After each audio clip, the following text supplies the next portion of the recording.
Hey guys, I'm Mariechan and you're watching Heartbeats.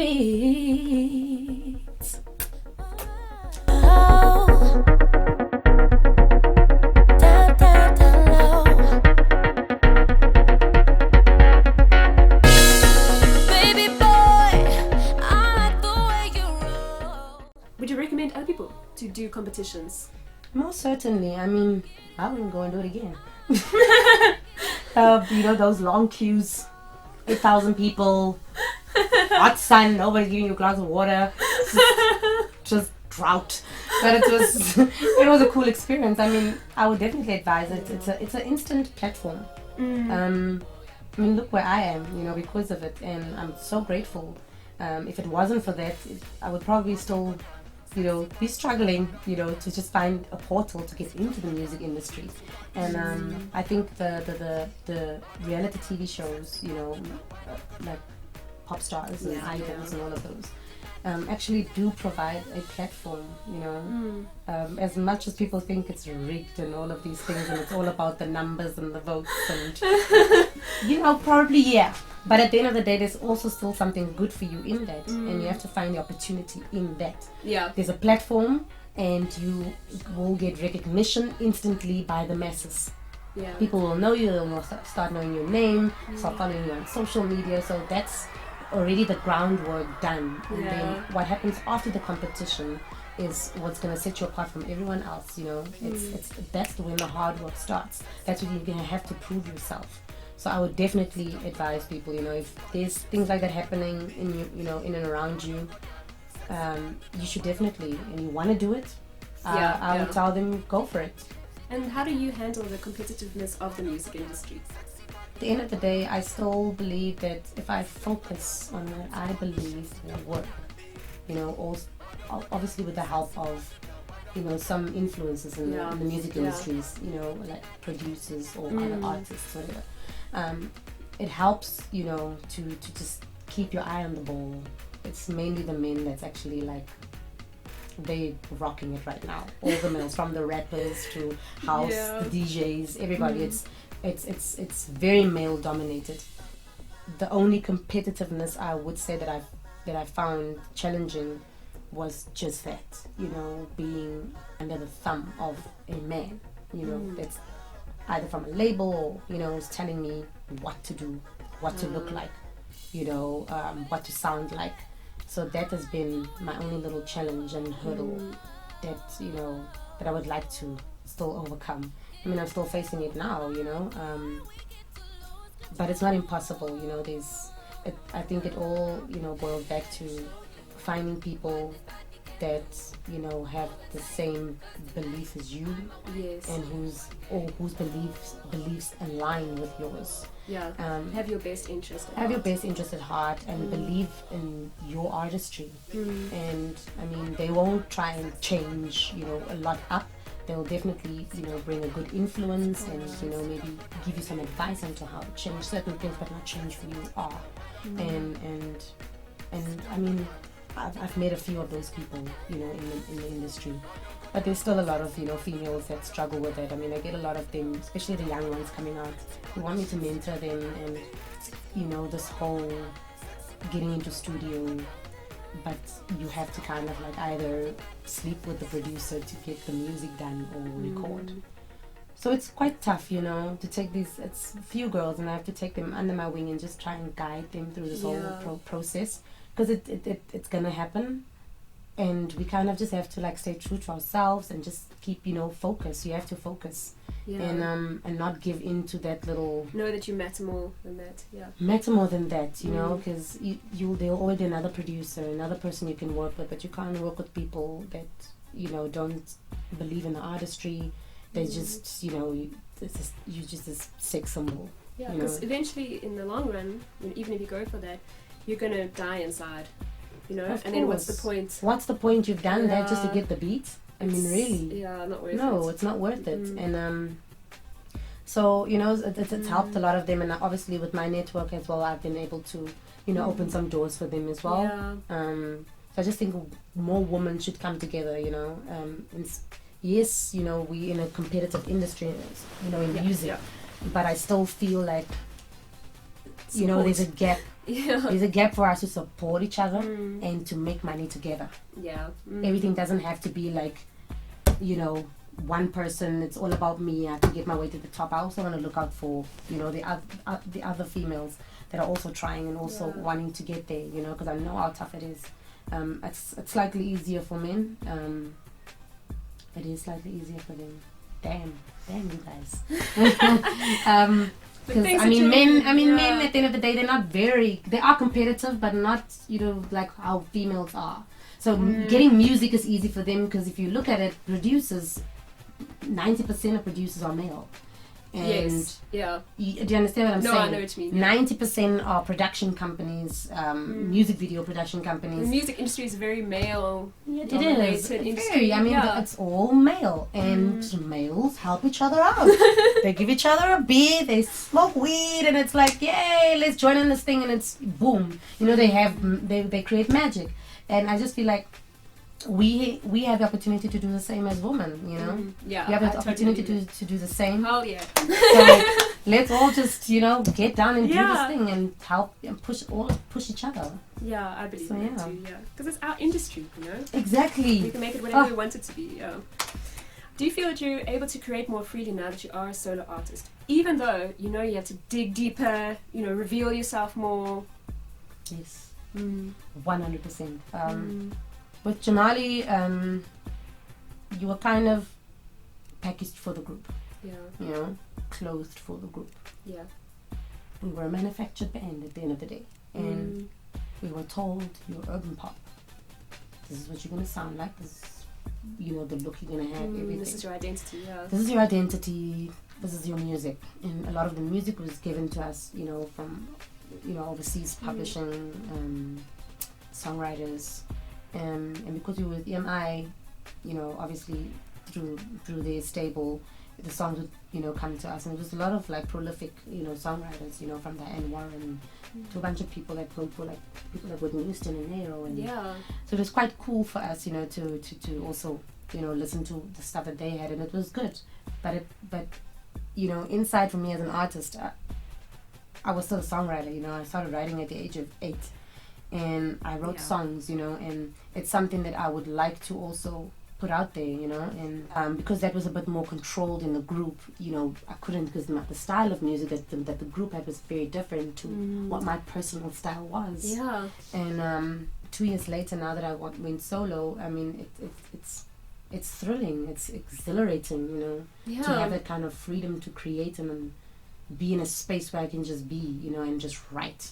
And about whatever I want, and, you know, whatever comes to me, it's my personal evolution that I'm writing about, and people will get to hear that. People will get to hear my story through my music, and that's all I wanted. That's all I ever wanted, is for them to get to know who I am as an individual. And now, you know, I feel like I've been given a second chance at that, you know, reintroducing myself as an artist, and now you get to know who Mariechan is and what I'm about.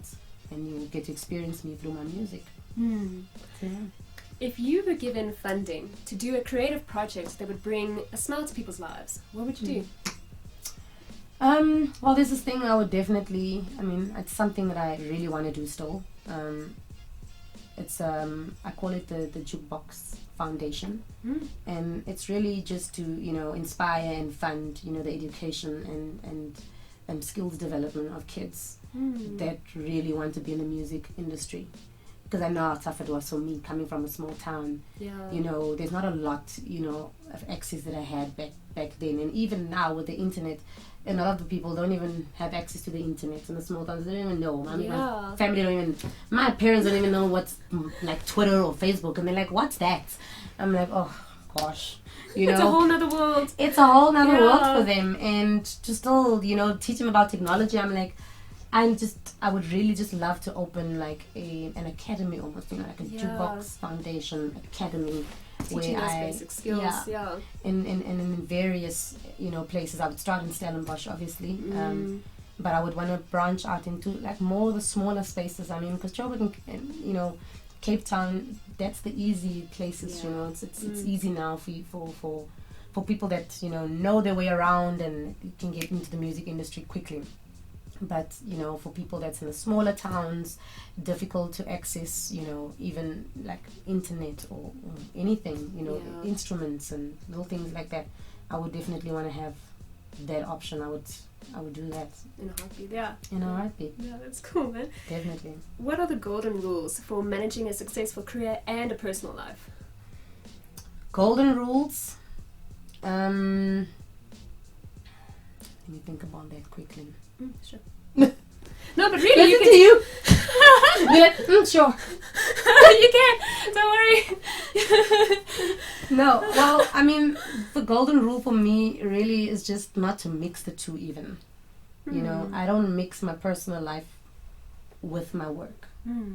I've had to learn to keep that completely, far away, because people have a tendency to blur the lines with the two and mash things up.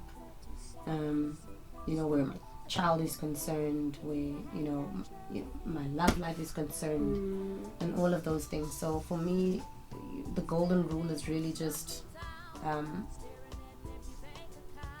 keeping the two separate. Yeah. Completely.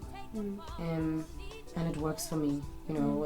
I want people essentially to just focus on my music, focus on me, my story that I want to tell them. Yes. And not, this thing that you perceive, on the surface, because it's much deeper than that. My story is much deeper. I'm much deeper, and you won't get to know that if the lines are blurred between these two. So it's just that, I don't really, answer a lot of things, when it comes to my personal life either. I kind of keep that out of it completely. And even on social media, it's... Yeah, you don't need to tweet about what's happening at home. And exactly. Yeah, the golden rule is to stick to your music, stick to your craft and your art, and show people that. Yeah. That's it. You show people your art. Yeah. You want them to know that, you want them to believe in something. Show them that, tell your story through your music, and that's it. If you had an hour extra given to you for every day, what would you do with it? I would be with my son. Yeah. Definitely. I mean, more family time. Yeah. It's a no-brainer. It's just family time for me. It's just us going to the park, talking about his day at school. I mean, we still do that every day, but it's via Skype. Because I travel so much and I'm up and down, so I'm, never home with him. So it definitely would be to be with him and just... talk about the things that he wants to do. Yeah, he's still a kid, and yes, he loves the fact that his mommy is a singer. And at school, his friends, love me, and your mommy's famous. He thinks it's cool. He's 10, so he's like in that stage where like, yeah, it's my mom. It's like it's my mom. Like, so it's quite cool for him, and he's quite independent. But I would spend that extra time definitely with him. Of course, no. Okay, and you have a passion for delivering heartfelt messages, like with the song Listen Lester and your single Stars. Yeah. What kind of legacy would you like to leave behind? It's just that. I mean, a legacy of she's a musical messenger. A woman that, yes, I can delve in the mainstream world, but I also want people to know that I'm a conscious person. I'm a conscious person. I'm a thinking person, and it's not all just jump up in a little skirt and just jive out. It's not all just that. That is all for me. That's the bonus, but I still want the message in these songs. Yes. So the message I would like to leave behind is one of she's a performer that could that was diverse. A diverse performer that was conscious and thinking and present. Yeah. And what do you love about your new single? What I love about it is it's fun. It's flirty. It's not so deep. It's not that deep at all. I collaborated with Biggy Billz, the Ghanaian artist, and I mean, it's really just play off between these two people, the girl and the boy. He appreciates her beauty, and he's like obviously in awe of her body and the way she moves, and she's just like, like, I want you to move for me, like. Yeah. This is like a little flirtation between the two of them. So I like it because it's light, it's fun, it's flirty. It happens every day when we all go out and we dance and we just want to forget about the worries. We all just want an outlet. It's one of those, outlets that will just make you move and just feel good. Yeah. Yeah. Cool. That's it. Really? Really? Oh my gosh. How far today, girl? Sit down, go down. Pretty body shape, sit down, go down, baby. Why don't go down? Sexy body girl, why don't go down? Sit down, go down. Pretty body shape, sit down, go down. So guys, my single was released, Golo, my new single, and it's featuring Biggy Billz. I would like for you guys to go out and support me. It's available on iTunes, and I'll also make it available on SoundCloud, so you can check my social media platforms. Instagram and Twitter is @Mariechan L, and Facebook is Mariechan Luiters. Okay, Luiter, we won't say Luiters. So yeah, you can check out there for links and anything that's happening with me. And then just my last message to you guys, thank you so much for all the support over the years. It's been a rocky road, there's many times where I've felt so discouraged, but I dusted myself off. I got up and I just kept going again and again, and that's my message to you guys. Don't ever give up. I said it earlier and I'll say it again, that a winner is a loser who tried one more time. So try one more time, and I know it's cliched, don't give up, but really you can't give up. This is it. If this is your dream and this is your passion, it's your purpose, pray for it, put it out in the universe, and it will come to you. Mwah. That's it, guys. Hope you enjoyed. Thanks, Mariechan, for really sharing from your heart. I loved our chat. Guys, listen to her music and go check out her website at the links below. And I shall see you the next time. Like, subscribe, comment, and have an awesome day.